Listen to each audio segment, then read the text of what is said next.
Bienvenue à vous tous et merci d'être là en direct du Salon Monde Expat. Alors, on a la joie d'accueillir Émilie Collin. Émilie Collin qui est du cabinet de consultants qui s'appelle Cartea et qui vient d'écrire, bonjour Émilie, Bonjour. vous venez d'écrire d'ailleurs un livre qui s'appelle Le contrôle de gestion sociale. Oui, tout à fait. Oui, c'est un livre qui vient de sortir le 19 février, donc qui évoque le contrôle de la gestion sociale, donc le coût du travail, donc là c'est plutôt spécialisé sur la France, mais c'est vrai que c'est aussi le coût du travail à l'international.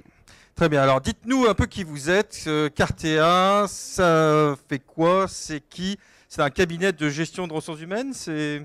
Oui, alors Cartea est un cabinet de gestion des ressources humaines à l'international, donc qui gère à la fois des aspects mobilité internationale, donc quand on a des mobilités de France vers l'étranger, et donc également les mobilités quand on a des personnes qui s'installent à l'étranger, donc les aspects contrat local.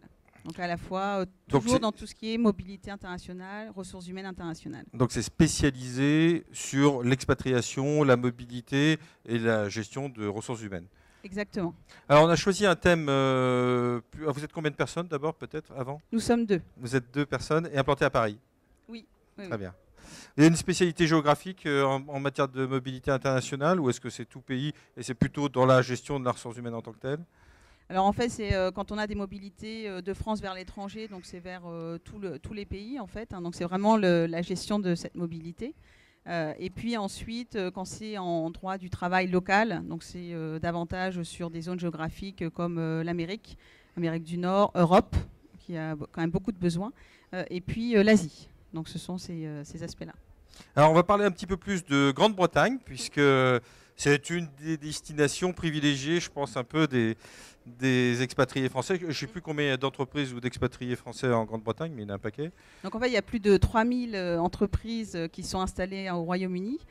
C'est quand même le deuxième pays des investisseurs étrangers après les États-Unis. Donc en fait, il y a beaucoup d'entreprises françaises qui s'installent et elles ont besoin de savoir un petit peu quelle est la législation du travail. Alors c'est quoi la différence? C'est ça qui est intéressant. Est-ce qu'il y a une différence aussi importante entre la législation française et la législation au Royaume-Uni ou est-ce qu'on est quand même sur des similitudes? Alors, en fait, c'est quand même assez différent. Donc, par rapport aussi en Grande-Bretagne, c'est plutôt le contrat de travail qui va primer. Donc, tous les aspects contractuels. Donc, une certaine liberté, en tout cas, de ce qui va être conclu. Et le législateur impose moins. Donc, il y a moins de codes, si on peut dire. Oui.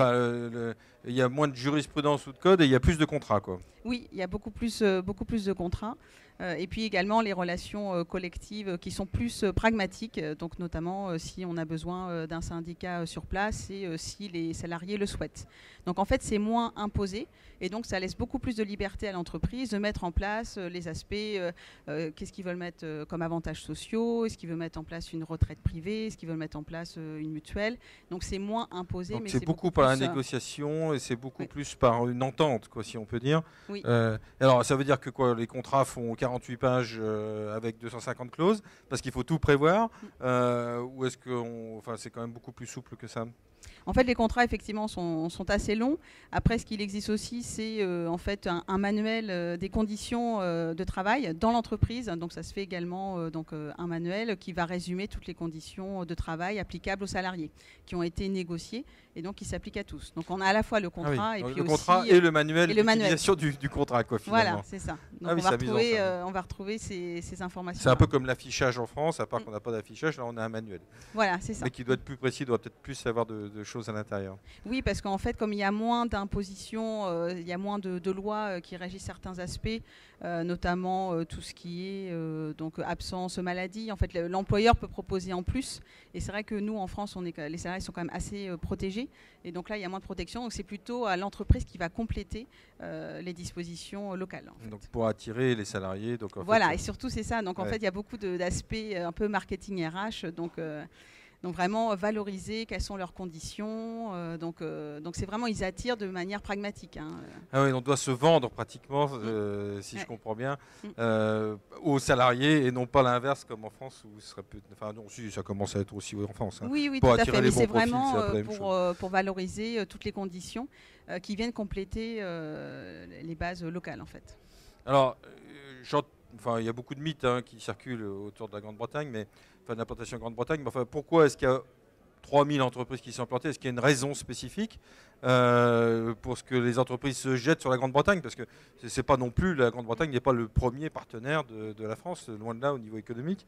Et il y a plus d'implantations en Grande-Bretagne qu'en Allemagne. Donc, quelle est la motivation des gens? En fait, il y a les aspects aussi fiscaux. Donc, on a la fiscalité, effectivement, J'en étais au travail. Enfin, que ce soit fiscalité personnelle, fiscalité aussi droit des affaires, donc pour les entreprises. Donc, c'est vrai que c'est un impact assez important. Et puis aussi l'aspect contractuel. Donc, c'est vrai qu'on peut mettre en place quelque chose qui correspond bien à l'entreprise. Donc c'est vrai que ça permet d'attirer en fait. Ce qui veut dire qu'il y a un avantage fiscal qui est vraiment tellement significatif, parce qu'il y a des gens qui mettent leur headquarters d'ailleurs en Grande-Bretagne aujourd'hui. Il y en a même dans ce salon ou dans cette salle qui ont leur headquarters en Grande-Bretagne. Donc l'avantage est suffisamment significatif pour que ça redonne un gain de compétitivité, ou est-ce que c'est plus vraiment pour faire de l'optimisation? En fait, il y a à la fois effectivement l'impôt sur les sociétés, il y a aussi le fait de transférer des capitaux, des bénéfices des autres filiales, mais aussi au niveau de la fiscalité personnelle, c'est vrai que de par le coût du travail qui va être plus bas, s'il y a une fiscalité personnelle moins élevée, donc ça va permettre d'attirer en fait. Très bien. Bon, est-ce qu'il y a un conseil à donner particulièrement à quelqu'un qui veut s'implanter en Grande-Bretagne, ou est-ce qu'il y a un cheminement que vous préconiseriez aux entreprises qui veulent s'implanter ou qui ont du personnel à manager? En fait, c'est déjà de regarder par rapport au contrat de travail, donc qu'est-ce qu'ils peuvent mettre en place pour l'entreprise. Donc c'est vrai que dans un premier temps, il y a quand même des dispositions locales, hein, que ce soit les contributions au système de santé, aussi la pension. Mais après, assez rapidement, quand ils veulent fidéliser leur personnel, donc c'est regarder un petit peu ce qu'ils peuvent proposer. Et surtout qui correspond aussi à leur personnel. Par exemple, s'ils ont une population qui est plus en développement, peut-être regarder si c'est plutôt les aspects santé qui les intéressent, est-ce que c'est plutôt les voitures. En fait, on peut faire un petit peu à la carte. Oui, donc beaucoup d'avantages à côté. C'est ça. Ouais. Donc c'est vrai que c'est plus pragmatique. C'est vraiment en fonction des besoins. Donc il y a le salaire et l'artifice du salaire. Oui, il y a le salaire. Et puis c'est vrai que le coût du travail étant plus bas, ils peuvent aussi plus se permettre, en fait, alors que nous, en France, on va essayer d'optimiser par rapport aux charges sociales, d'avoir des dispositifs à côté qui nous permettent de baisser nos charges sociales en France. Donc on a aussi ces aspects-là, en fait. D'accord. Bon, je vois que c'est très pragmatique. Alors, qu'est-ce que vous faites, vous, là-dedans, par exemple? Je veux m'implanter en Grande-Bretagne. Qu'est-ce que vous allez faire pour moi?